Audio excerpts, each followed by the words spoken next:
Mon âme élève le Seigneur. Exulte, car il a fait des merveilles dans ta vie. Il t'a sauvé de la boue, il t'a racheté.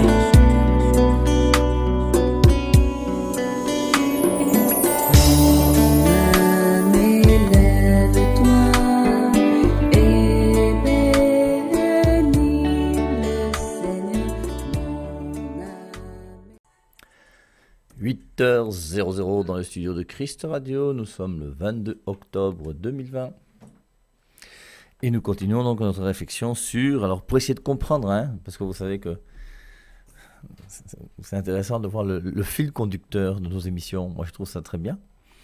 On est dans Galates chapitre 5 verset 22, les fruits de l'esprit. On a vu donc d'abord les fruits de la chair, Galates chapitre 5 verset 19, débauche ou toutes ces choses, et les fruits de l'esprit. Le premier fruit de l'esprit c'est l'amour. Et on va insister beaucoup sur l'amour. Alors l'amour qui forcément sera en premier lieu notre relation amoureuse avec Dieu. Je le piffe mal, il me yamo. Vivre cette relation amoureuse avec Dieu d'une manière simple. Les fruits de l'Esprit Saint, l'amour c'est quand même l'essentiel. Alors on va relire à un moment ou à un autre 1 Corinthiens chapitre 13, l'hymne à la charité. Dans Galates chapitre 5 verset 6, on dit que c'est la foi agissante par la charité. Et donc on voit l'importance de la charité dans notre vie. Et une charité qui fait que il y a une éducation à la charité. Nous devons apprendre à aimer. Alors l'amour vient naturellement, oui, on voit ça, la puberté, on en a parlé un petit peu, on va en reparler encore aujourd'hui. Mais il y a une éducation à l'amour. Il y a une éducation à tout d'ailleurs. On apprend la langue qu'on parle. On apprend les mathématiques. On apprend à être poli. On apprend à dire merci. Tout s'apprend. Le football s'apprend. La maçonnerie s'apprend. La cuisine s'apprend. Tout s'apprend. On apprend à conduire une voiture. Il y a une éducation, il y a un apprentissage, et c'est pareil dans l'amitié. Et alors donc on avait essayé de réfléchir maintenant aussi sur l'amour déjà, alors je vous avais dit, et je crois que c'est très juste, même si on peut peut-être discuter, mais je pense qu'un enfant qui naît conçu dans une étreinte amoureuse entre un père et une mère, un époux et une épouse qui s'aiment, sera plus heureux qu'un enfant qui est le fruit d'un viol. Alors maintenant, si tu es le fruit d'un viol, c'est pas de ta faute. Moi, je vous ai dit que j'étais né d'une marche arrière, que mon père et ma mère ne me voulaient pas. Mais mon père et ma mère m'ont dit simplement même que je n'étais pas attendu. Mais mon père m'a beaucoup aimé, ma mère m'a beaucoup aimé.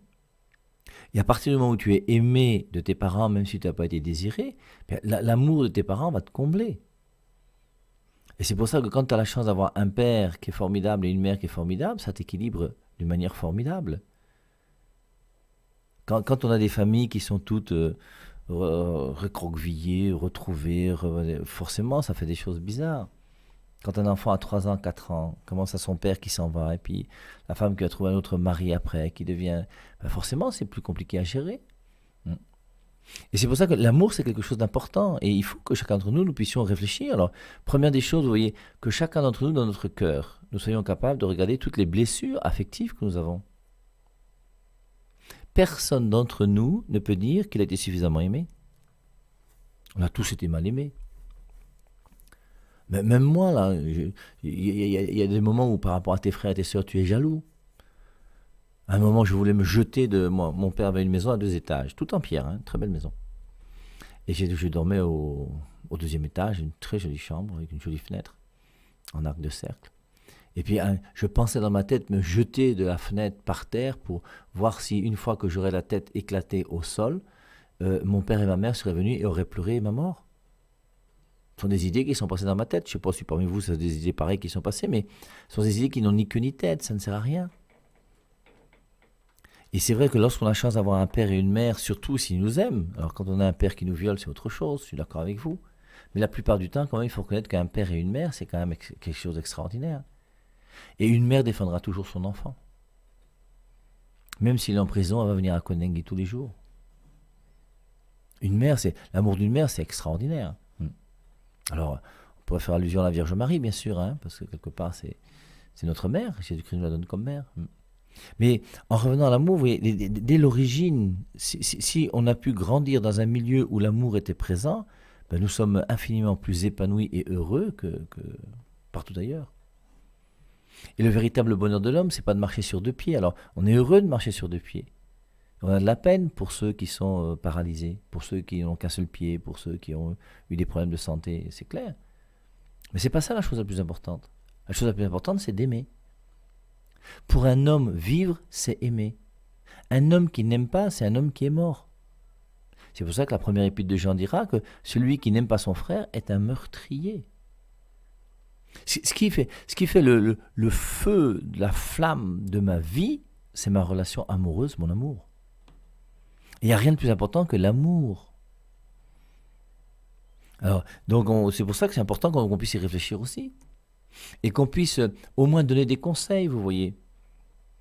Alors, je ne sais pas si avec les journées continues, il y a quand même des jeunes qui sont sur les ondes et qui écoutent de temps en temps, mais ce serait bien que vous, jeunes garçons et jeunes filles, vous puissiez comprendre que c'est normal qu'en classe de 4e, vous commencez à avoir votre corps qui connaît des transformations, caractères secondaires de la sexualité qui apparaissent. Et ton corps va connaître une transformation. C'est pas moi qui l'ai voulu. La puberté est vécue par tous les êtres humains. C'est l'âge de la puberté. C'est grosso modo ce qu'on appelle l'adolescence. Hein. Puisque avant l'adolescence, tu es un enfant et après l'adolescence, tu es un adulte. Alors, l'adolescence, elle est plus ou moins longue, mais c'est au moment de l'adolescence qu'il y a la puberté. Et on dit toujours que la vie d'un homme ou la vie d'une femme dépend de 2 ou 3 oui ou de 2 ou 3 non prononcés au moment de l'adolescence. Et si au moment de l'adolescence, tu as dit oui au vol, ou si tu as dit non au vol, ta vie de demain sera différente. Si au moment de l'adolescence, tu as dit oui à la fornication, ou alors tu as dit non à la fornication, tu as dit oui à la virginité jusqu'au jour du mariage, ou tu as dit non à la virginité jusqu'au jour du mariage, c'est toi qui choisis. Et c'est vrai qu'au moment de l'adolescence, les choix sont quelquefois un peu difficiles à faire et à prendre. Pourquoi ? Parce qu'il y a la crise de l'adolescence. La crise de l'adolescence, c'est quoi ? C'est que tout jeune garçon et toute jeune fille, au bout d'un moment, vont remettre en cause l'éducation de leurs parents. Et notamment, quand tu vas commencer à rencontrer d'autres jeunes dans un lycée ou collège qui ne pensent pas la même chose que ton père et ta mère. Et au bout d'un moment, tu vas commencer à te poser des questions. Tu vas te demander si ce que ton père et ta mère pensent et disent est vraiment ce qu'il y a de mieux. C'est pour ça qu'au moment de l'adolescence, c'est très important de fuir les mauvaises compagnies. La plupart des choses qui ont fait que des jeunes se soient corrompus sont les mauvaises compagnies. Même pour nous les adultes, hein. Je veux dire, même pour vous les adultes.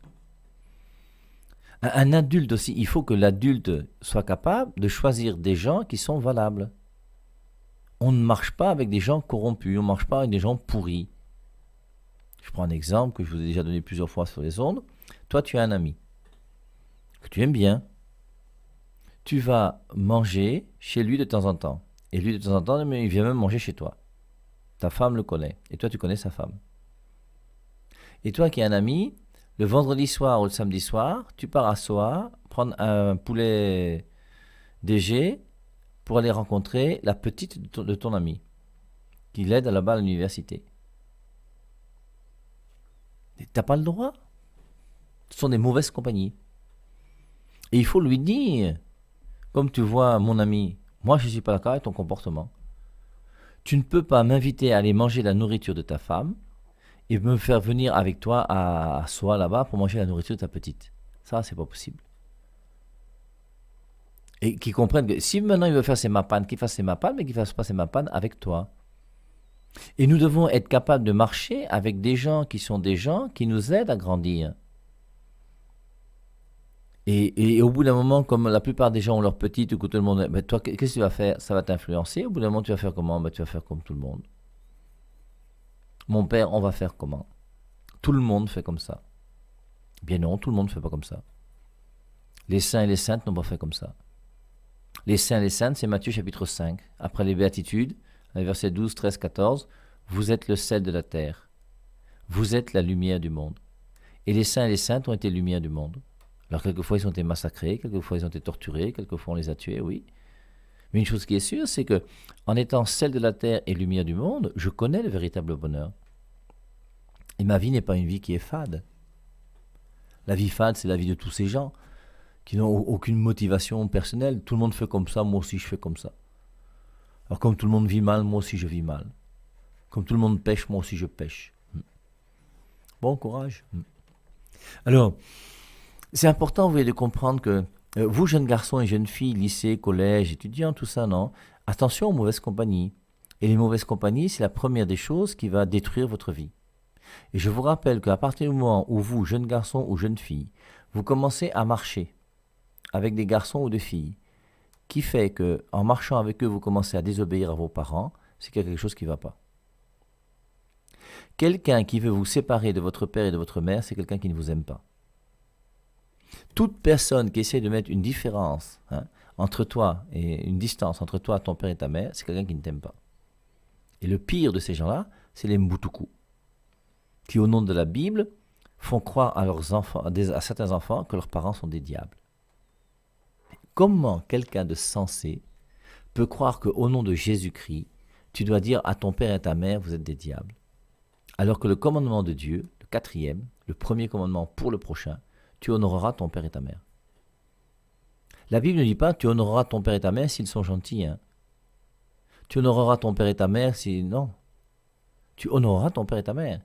Alors en comprenant que ton père et ta mère doivent être relatifs à Dieu, puisque avant le quatrième commandement, il y en a 3. Et les 3 premiers commandements, c'est tu n'as qu'un seul Dieu que tu adoreras. Tu respecteras son nom, tu sanctifieras son jour. Donc Dieu passe avant mon père et ma mère. Et ensuite, maintenant, si mon père et ma mère me demandent de faire des choses contraires à l'évangile de Jésus-Christ, ben forcément, il faut que je puisse réagir. Alors maintenant, si tu as 4 ans, 5 ans, 6 ans, tu fermes ta bouche et tu restes tranquille. Mais quand tu vas commencer à devenir majeur, alors tu pourras commencer à parler fort. Mais tant que tu es dans la maison de ton père et de ta mère, que c'est ton père et ta mère qui te nourrissent, qui te logent, qui t'envoient à l'école, qui s'occupent, tu dois respecter ton père et ta mère, même si tu as 30 ans. Dès que tu deviendras autonome, que tu as déjà quelqu'un de majeur, la majorité, ce n'est pas un âge fixe. C'est la justice qui est obligée de donner un âge pour la majorité. Il y a des gens qui sont plus mûrs que d'autres à 16 ans. Il y a d'autres qui ne sont jamais mûrs, même à 24 ans. Mais il faut bien donner un âge, puisque lorsque tu te retrouves devant le juge, tu as commis un délit. Alors, est-ce que c'est toi qui es responsable? Est-ce que c'est tes parents? Alors, au bout d'un certain âge, on dit que c'est toi qui es responsable, mais non plus tes parents. Donc, on choisit un âge, comme ça, d'une manière universelle. D'ailleurs, suivant les nations, l'âge de la majorité n'est même pas le même, pour bien montrer que ce n'est pas si évident que ça. Mais lorsque tu commences à devenir majeur, lorsque tu deviens mature, lorsque tu commences à être capable de prendre ta vie en main, tu peux dialoguer avec ton père ou ta mère pour leur faire comprendre que on va aller le week-end prochain chez les Pygmées, là-bas à l'Est, parce que vraiment il faut qu'on te protège, parce que je suis allé voir le marabout qui m'a dit qu'on t'a pris tes chances et que cette année tu n'auras pas le bac parce que ta voisine de classe t'a arraché ton intelligence. Bon, forcément, si ton père et ta mère sont bornés, dictateurs, tyrans, durs, méchants, mauvais, je ne sais pas si je parle à quelqu'un là, mais si tes parents sont bornés, durs, dictateurs, pensant que c'est eux seuls qui ont la vérité, et que tout, et qui disent si tu viens pas, je ne te paye pas tes études, tu n'as pas le choix, va. En remettant tout entre les mains de Dieu, en disant que Dieu, voilà, moi j'ai pas le choix, je ne voulais pas partir, mais c'est mon père et ma mère qui me donnent mes études, qui s'occupent de moi, donc j'ai pas le choix, non. Bon. Mais dès que tu es un peu grand et que tu es autonome, forcément, lorsqu'ils te diront, écoute, comme tu vois, on a vu aussi chez le marabout que ton enfant a un problème parce qu'il y a quelqu'un au quartier qui veut sa mort, je ne sais pas quoi, il faut qu'on aille laver. Tu dis, non, quand j'étais petit, vous avez fait ce que vous avez voulu de moi, maintenant je suis devenu grand et moi je suis chrétien. Et en tant que chrétien, les marabouts, ça je ne connais pas. Et d'ailleurs, si tu étais sage, papa et maman, si vous étiez sage, vous arrêtez d'aller chez les marabouts. Ce serait bien. Et comprenez que la foi chrétienne, c'est quelque chose qui est sérieux et qui est valable. Vous m'avez amené à la messe, mais vous-même, vous partez chez les marabouts tous les jours. Vous trouvez que c'est normal? Et puis tu dis que ton père et ta mère, tu leur dis. Et tu leur dis que mon enfant n'ira jamais chez un marabout. Et tu les préviens que si un jour mon enfant reste chez vous et que j'apprends qu'il est parti chez un marabout, il ne viendra plus jamais chez vous. Enfin, il faut, simplement, non? En toute simplicité. Et c'est pour ça, mais c'est important parce que oui, sinon, la charge des parents est tellement grande et tellement forte sur les enfants qu'il y a des enfants qui resteront enfants toute leur vie par rapport à leurs parents. Et lorsque tu viendras à 24 ans proposer à ton père et ta mère la fille avec qui tu veux te marier, ils vont te dire non. Mais ce n'est pas ton père et ta mère qui choisissent une femme pour toi. Je vous rappelle que la relation amoureuse entre un homme et une femme dans une vie de couple, c'est bien une relation amoureuse. C'est pas une relation tribalique. Ou tribale, je sais pas comment on dit, moi. Comme tu es Bouddha, il faut qu'elle soit un Bouddha. Mais non, ça n'a pas de sens. Et l'amour est quelque chose qui est universel. L'amour n'est pas lié à un village. Comment des parents peuvent croire qu'il y a uniquement les filles de leur village qui sont des filles bien? Quelle étroitesse d'esprit, quelle stupidité, quels parents bêtes et idiots. Mais comment tu peux croire, toi, que c'est les filles de ton village qui sont les meilleures? Ce qu'il faut comprendre, vous les parents, là, qui ne voulez pas que vos enfants se marient avec quelqu'un d'autre que votre village, mais il faut que vous compreniez aujourd'hui ce que c'est que l'amour. Et le jour où vous allez comprendre ce que c'est que l'amour, vous comprendrez que votre enfant peut se marier avec quelqu'un d'autre qu'une fille de votre village. Alors, je ne sais pas comment tu as vécu avec ta femme quand tu as un comportement pareil, mais ça doit être compliqué. Hein. Et votre vie de couple doit être une vie qui est un peu bizarre. Parce que l'amour n'est pas lié au village. L'amour n'est pas lié à la couleur de peau. L'amour n'est pas lié à la culture, à la coutume. Ce qui est lié à la coutume, à la culture, c'est quoi? C'est si pour vous, le mariage est un contrat dans lequel je mets une femme dans ma maison. Et maintenant que je t'ai mis dans ma maison, tu me fais un enfant tous les 2 ans. Je te donne l'argent pour que tu puisses te débrouiller. Hein, et puis voici, tu fais ton commerce à côté parce que moi, je ne vais pas m'occuper de tout. Et tu mets ta femme à la maison, et puis tous les 2 ans, elle te fait un enfant, et puis vous êtes là ensemble, c'est un contrat. Alors, pour ne pas qu'il y ait de problème entre nous, il faut qu'on parle la même langue. Alors, c'est plus facile de parler le même patois, donc du même village. Comme ça, on n'a pas de souci du problème de la langue entre nous. Ensuite, maintenant, du côté de la coutume et de la culture, on n'aura pas de souci.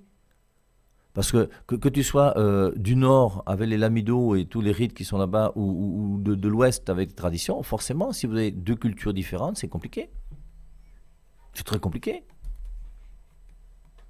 C'est pour ça que c'est important, vous voyez, de pouvoir voyager. Le jour où tu vas voyager pour une culture autre que la tienne, ça va beaucoup t'aider. Et quand tu peux passer d'une culture à une autre, bien, tu deviens forcément un petit peu plus intelligent en ce sens où tu respectes beaucoup plus les autres en pensant que tu ne peux pas être le seul à être dans la vérité. Tu aperçois qu'il y a des vérités partout. Dans toutes les cultures, il y a des vérités.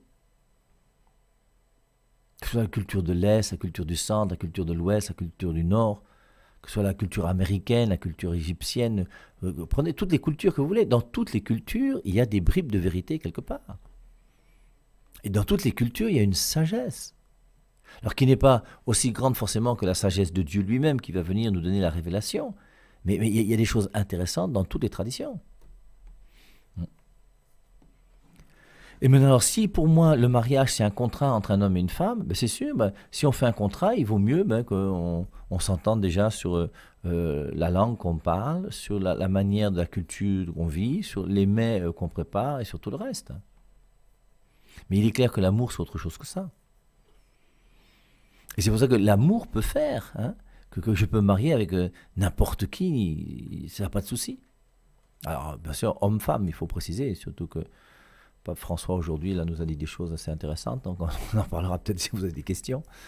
Mais c'est un homme et une femme, bien sûr, c'est évident. Après maintenant, vous voyez, il y a aussi tous les extrêmes. Vous voyez aujourd'hui, vous avez mes sœurs là, je parle à certains d'entre vous là, si vous m'écoutez là, écoutez-moi bien. Qu'est-ce que vous allez faire dans les cyber?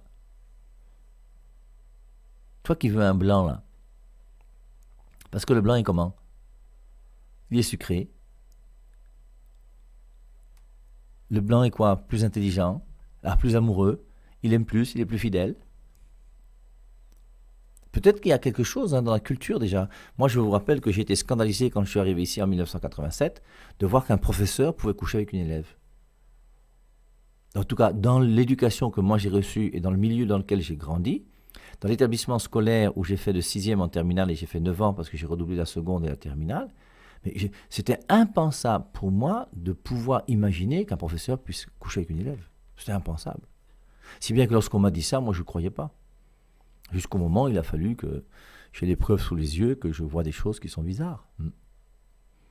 Alors après, il y a quand même une culture. Après, bon, où en est-on en France aujourd'hui? J'en sais rien. Moi, j'ai quitté la France depuis plus de 30 ans, donc je ne sais même pas comment ça se passe là-bas aujourd'hui, je n'ai aucune idée. Mais tout ça,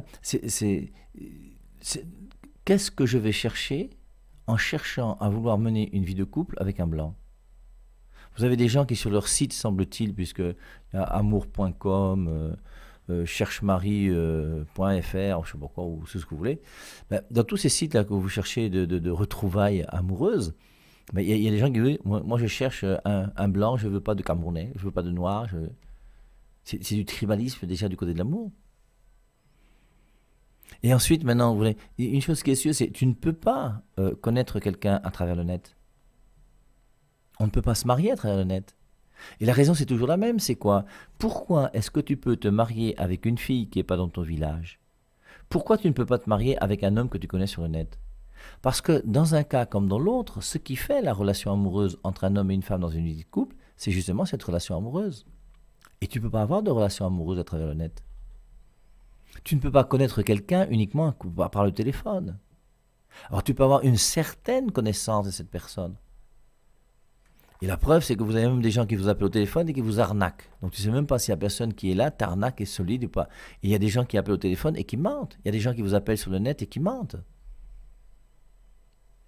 On a nos sœurs qui sont parties de l'autre côté avec des mariages pour les blancs qui se sont retrouvées prostituées ensuite. Et c'est pour ça que pour réussir ma vie de couple, il faut d'abord que la personne avec qui j'ai l'intention de me marier soit une personne que je connaisse. Pas que je connaisse à travers Skype, que je connaisse à travers les applications Internet et tout ça. Non, que je connaisse d'une manière concrète et claire. Je vous ai déjà dit, moi, le jour où tu te maries avec un blanc, que le blanc là, si c'est un blanc que tu connais depuis longtemps, vous avez une amitié qui est vraie et profonde. Là, il n'y a pas de souci. Ça ne me dérange pas. Au contraire, ça fait même du bien. Mais par contre, si toi-même tu te maries avec un blanc que tu n'as jamais vu, il atterrit à Simalène, et samedi prochain, vous allez passer à la mairie, hein, et samedi soir à l'église. Et une chose qui est sûre, c'est si tu m'invites à ton mariage, moi je vais gâter ton mariage. Et si tu as l'intention de te marier avec un blanc que tu ne connais pas, que tu as trouvé comme ça au hasard, qui va atterrir ici, ne me dis même pas, je ne veux même pas savoir, parce que ça va m'énerver. Ça va m'énerver sérieusement. Si c'est un blanc que tu connais bien, il est venu ici au Cameroun déjà, tu es parti là-bas, vous êtes rencontrés, vous vous êtes aimés, tu connais un peu sa famille, connais ta famille, ça c'est autre chose, il n'y a pas de souci. Mais si c'est un blanc que tu as trouvé sur le net et qui vient comme ça alors que tu ne l'as jamais vu physiquement avec tes deux yeux, que tu l'as vu uniquement et quelquefois, il faut voir même ce que vous voyez et ce que vous vous montrez, quelquefois un peu laid d'ailleurs, mais ça n'a pas de sens. Parce que le mariage, c'est une relation amoureuse entre deux personnes. Et une relation amoureuse implique une connaissance. Et je dois avoir une connaissance de la personne avec qui je veux m'engager. Et maintenant, dans cette connaissance, il y a des choses qu'il faut savoir. Par exemple, vous voyez, comment est-ce qu'un garçon va montrer à une fille qu'il aime? Tu dis que tu m'aimes. L'autre jour, c'est un prêtre avec qui je discutais qui me disait que il s'occupait des jeunes aussi, comme moi. Et puis il me disait, mon père, il y a un jeune garçon là, le message qu'il a reçu, une fille avec qui il est depuis déjà 3 mois. Et la fille lui dit, mais ça fait déjà 3 mois qu'on est ensemble. Tu m'as pas encore prouvé que tu es un homme. Tu vas me prouver que tu es un homme quand? Qu'est-ce que ça veut dire prouver que tu es un homme? Mais est-ce qu'on prouve à quelqu'un qu'on l'aime en sexant? Quand un homme va au marché mondial chercher une prostituée et qui sexe avec elle, c'est l'amour. Et c'est pour ça que c'est important, vous voyez, qu'on puisse bien discerner, bien distinguer. Et comprendre que il y a une pudeur à avoir. Et comprendre que les relations sexuelles entre un homme et une femme, c'est pas n'importe quoi. Et si on comprenait même ce qu'on vit à travers le don des corps, ce serait bien. Dans 1 Corinthiens chapitre 7, versets 3 et 4, il est dit « Marie, ton corps n'est plus à toi, mais à ta femme. Femme, ton corps n'est plus à toi, mais à ton mari. » C'est le don des corps. Et don des corps, ça veut dire quoi? Ça veut dire que je donne mon corps. Donner, c'est donner. Reprendre, c'est voler. Quand tu donnes ton corps à une fille, un peu plus tard, tu donnes ton corps à une autre fille. Ensuite, tu donnes ton corps à ta femme. Ensuite, tu la trompes en donnant ton corps à l'adultère à ton deuxième bureau. C'est que tu ne donnes rien. Tu es un petit sauvageon qui s'amuse, qui distribue partout. Mais tu ne donnes rien. Donner, c'est donner. Et reprendre, c'est voler. Je n'ai qu'une seule montre que je peux donner qu'à une seule personne. Si je donne ma montre à une personne, je ne peux pas la donner à une autre personne en même temps. Quand vous avez un terrain que vous vendez à 3 personnes différentes, regardez tous les problèmes que ça donne. Et si j'ai un terrain et que je te donne mon terrain, je le donne à toi et je ne peux pas donner mon terrain à 2 personnes en même temps. Je ne peux pas donner mon corps à 2 personnes en même temps. Et ton corps, je te rappelle que c'est toi. Tu es là où est ton corps. Alors tu es plus que ton corps, puisqu'il y aura séparation de l'âme et du corps, et le corps va aller dans un cercueil. Et ton âme sera auprès de Dieu et tu seras jugé. Je suis plus que mon corps, mais mon corps et mon âme sont unis d'une manière substantielle qui fait que là où je suis, c'est là où est mon corps. Là, aujourd'hui, je suis dans le studio, devant mon ordinateur, à 8h25, devant mon micro. Après l'émission, je vais monter dans mon bureau pour travailler l'émission de 10h30. Cet après-midi, je vais aller jouer au tennis et je serai là où, avec ma raquette, je peux jouer au tennis. Et notre corps, c'est quelque chose d'important. Il faut prendre soin de son corps, il faut aimer son corps. Alors pas trop, mais en même temps, il faut l'aimer quand même. Et mon corps, j'en ai qu'un seul. Je n'ai qu'un seul corps que je ne peux donner qu'à une seule personne. Et c'est pour cela, donc, la première conclusion du fait que je n'ai qu'un seul corps que je ne peux donner qu'à une seule personne, c'est la virginité jusqu'au jour où je vais me donner à mon époux, mon épouse. Mais c'est important de le comprendre. Alors pour nous les chrétiens, ça veut dire pas de relation sexuelle tant qu'on n'est pas marié à l'église. Pourquoi ? Parce que je n'ai qu'un seul corps que je ne peux donner qu'à une seule personne. Et je garde mon corps pour le donner à celui qui sera mon époux ou mon épouse. Tout le reste ne sert à rien, mes amis. Et quand on fait une rétrospective du passé en regardant, regardez le nombre de relations sexuelles qu'on a eues dans la vie, le nombre d'amitiés qu'on a vécues, et où est-ce qu'on en est aujourd'hui.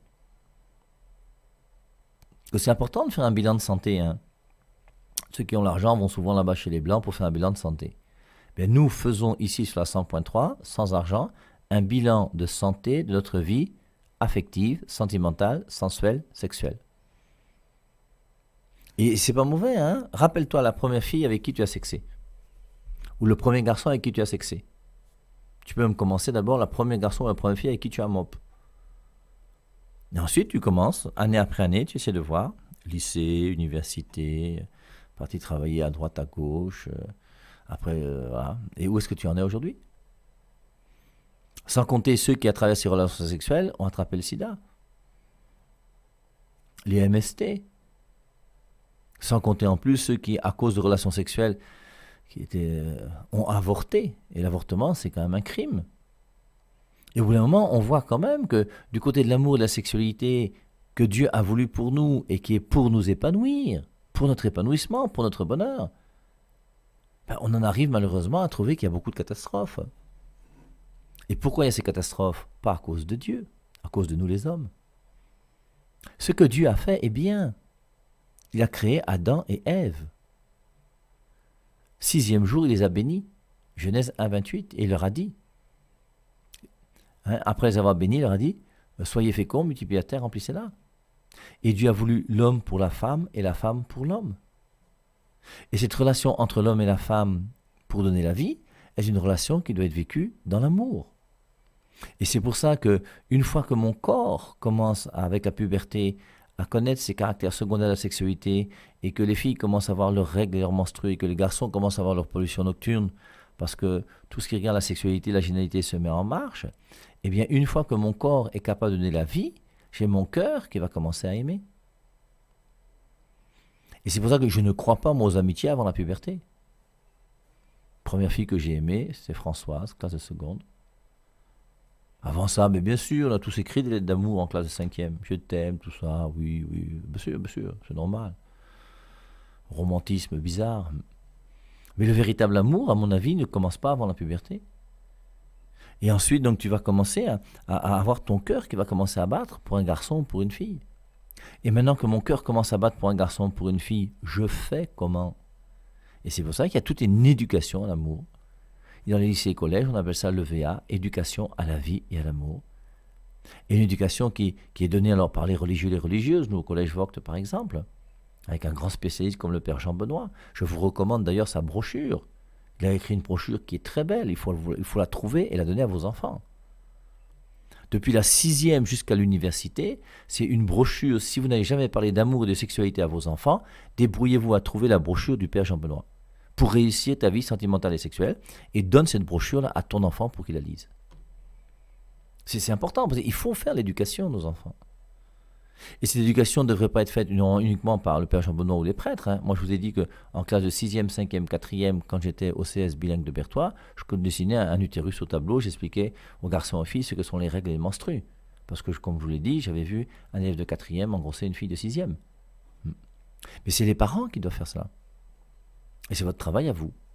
Vous êtes responsable des enfants que vous avez mis au monde. Et vous avez le devoir de les éduquer. Mon âme élève le Seigneur. Exulte, car il a fait des merveilles dans ta vie. Il t'a sauvé de la boue, il t'a racheté.